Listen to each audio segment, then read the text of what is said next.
A very good morning, 8th Standard.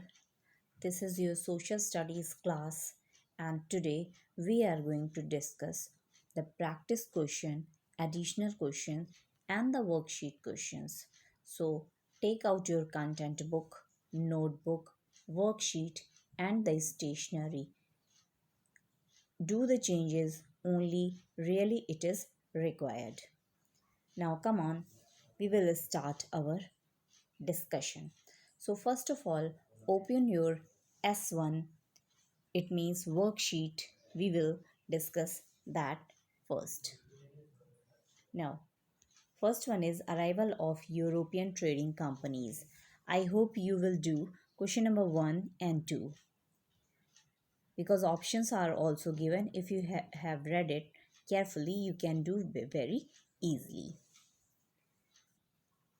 So second question also you can do very easily. Where did European traders set up their trading post? Of course, near the coast. And what goods they want to take back from India for the purpose of trade? Goods like spices, cotton, silk textiles, and precious stones from India. They wanted to take it back. Now, come to the question number third. What helped the British to establish their importance as traders in India? The British had the support of their own government to sail to India through waterways for trade. Second, they set up trading posts on the coasts and defeat their main rival, the French, in the Carnatic Wars. Now come to S2, English East India Company. The sentences below are jumbled. Rewrite them in the correct order. So I hope you can do it very easily. But for your help, I will give you a hint. First one, the British initially failed in their attempt to establish trade in early years. Second, Mughal Emperor Jahangir gave East India Company special benefits like lower taxes. Third, the company officials became disrespectful of the emperor's authority. Fourth one, they got into political struggles with the regional rulers like the Nawab of Bengal.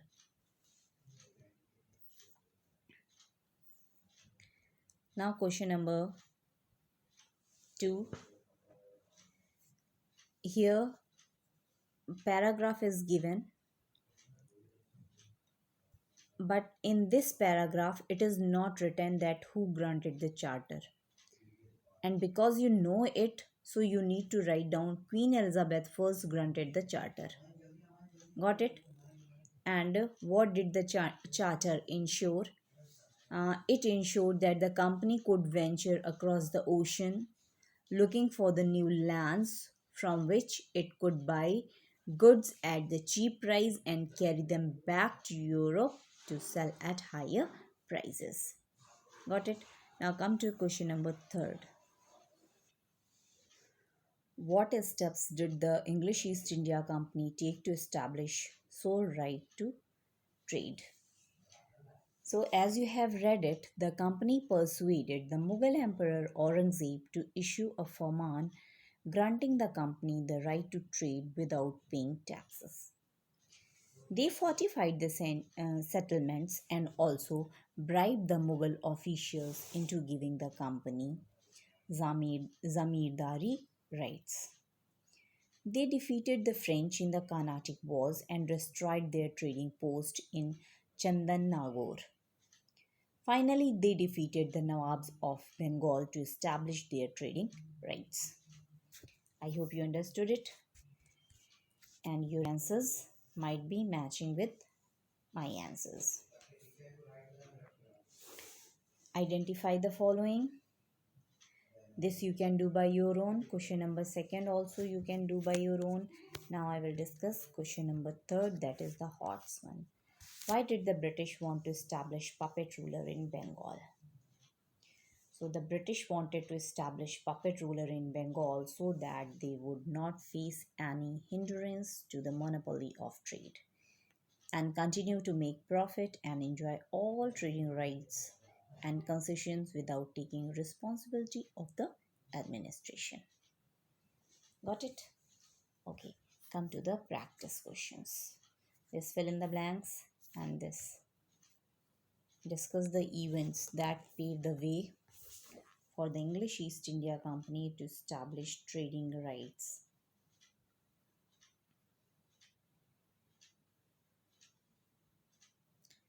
Okay,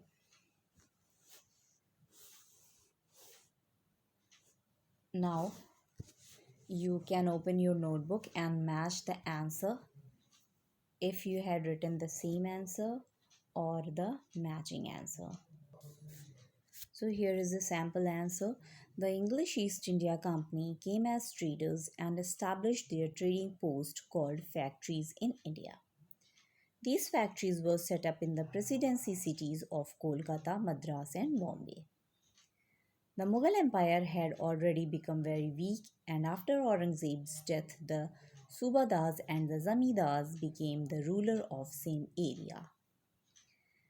The English East India Company took advantage of this internal conflict. They also challenged the French, defeated them in the Carnatic Wars, and signed the Treaty of Paris in 1763. This allowed the French to live in India only for the purpose of trade under the protection of British in Chandir Nagore and Pondicherry. In course of time, the Portuguese, Dutch, and the Danes lost their trading rights in India. This paved the way for the establishment of British power in India. Got it? Now come to question number 3. Why do you think it was important for the British to defeat the French? It was important for the British to defeat the French because the French had also come to India as a trading company and established their trading rights in places like Chandarnagore in Bengal and Pondicherry. These were the places where the British had already built their trading posts, hence, it was necessary to defeat the French so that they could have complete monopoly of the trade in India. I hope you understood. Now come to question number 4th that you can do by your own, and 5th, why and were the presidency cities established by East India Company come up. So this answer also you can do by your own. Now come to question number 6. What according to you was the most important event that helped the British gradually transform their role from a trading company to a power with a territorial ambitions in India? So here question answer may vary. You can write your own point of view that which event is the most important. But here is the sample answer, and this is totally my opinion. The most important event that helped the British gradually transform its role from a trading company to a power with a territorial ambitions in India was the Battle of Buxar, in which the combined forces of Mughal Emperor Shah Alam II and the Nawab of Awadh Shujauddaulah and Mir Qasim, he himself allied these people, were defeated to give the British complete ruling rights in Bengal. This was the turning point. Okay. Now question number 7 and 8 you can do by your own. I hope so. Now come to question number 9. How did the Battle of Plassey became famous as the first major victory of the British in Bengal? The Battle of Plassey became famous as the first major victory for the British in Bengal, as it was the first time they defeated and killed an Indian Nawab as a step to establishing trading rights in India. Got it? Now come to question number 10. Why do you think it was easier to reconstruct the history of India during the colonial period in the comparison to the ancient period. So the answer might be that it was easier to reconstruct the history of India during the colonial period in comparison to the ancient period, as there are several written records and documents about this period. All the events have been carefully documented by the British and stored them in record rooms. Many of the official records, survey reports, and newspaper and press clipping of this period are now preserved in the National Archives of India.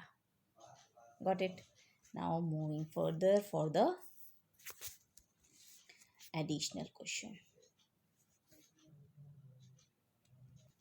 So here are the fill in the blanks that you can do easily.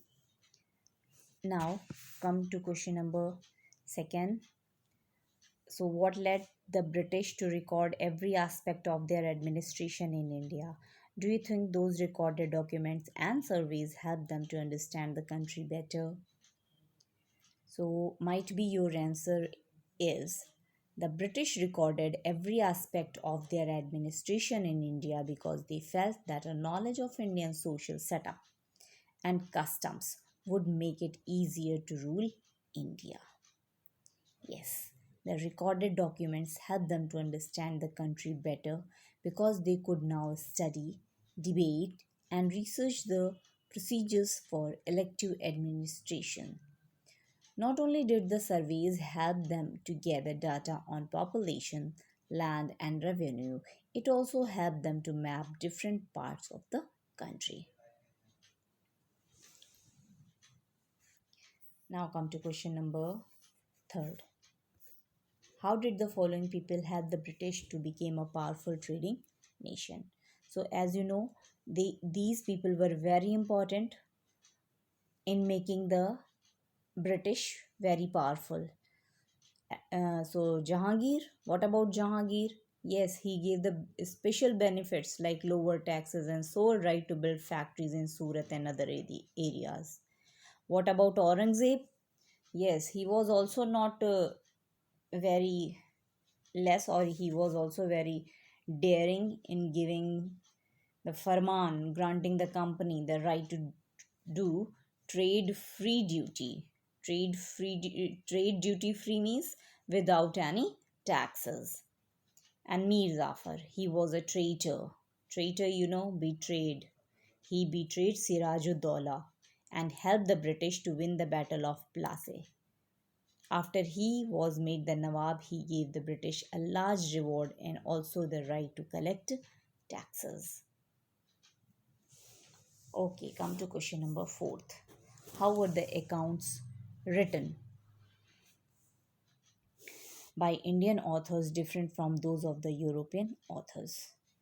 So, if you have read the lesson plan very carefully, you might easily understand that what is the difference.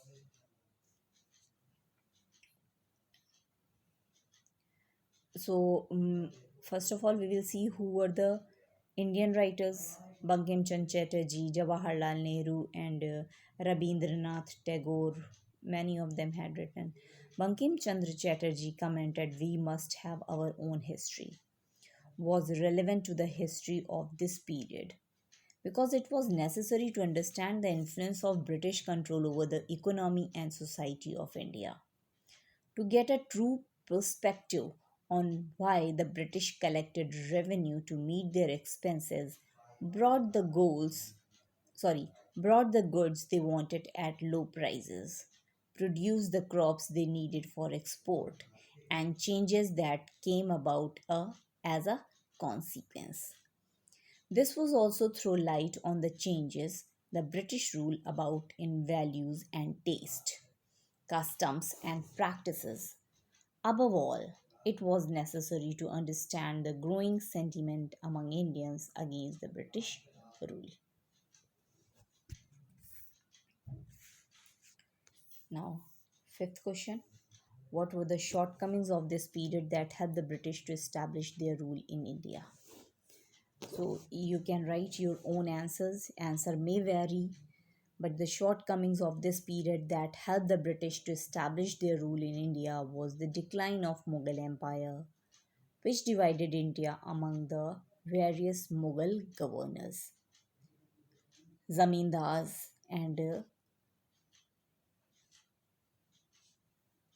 local rulers. The British took advantage of this disunity to convince them or subdue them with force. The British also had more experience in warfare, which helped them to which helped them to deal with young, experienced rulers such as Sirajud-Dowlah. Now, last question: in what way were the British different in their way of administration from the Indian rulers during this period? The administration of British was different from that of the Indian ruler. Indian territories were divided into kingdoms, ruled by different rulers, each of whom had their own administrative policies. The whole country was not united under a single administration. The Mughals had a powerful presence in India when the British traders started coming to India. After the decline of Mughal rule, regional rulers in the form of Nawabs, Subedars, and Zamindar became powerful. The British had come in as a trading company called East India Company. They set up trading posts in various areas which became important administrative units called presidencies. There were three presidencies: Bengal, Madras, and Bombay. Got it? I hope you understood the revision of the question answer or the discussion of the question answers. Now, here is the answers of the bonus question. So, the answer of the first bonus question was means who was the biggest rival of English. So, the correct answer is French. When was East India Company was formed? The correct answer is 1600. What is the relationship between Ali Vardi Khan and Sirajuddaula? So they were grandfather and grandson. The author of Anandmat, who had written Anandmat, so Bankim Chandra Chatterjee had written Anandmat. Now, I hope you got all the answers. Please write down your answers carefully. Thank you and have a nice day.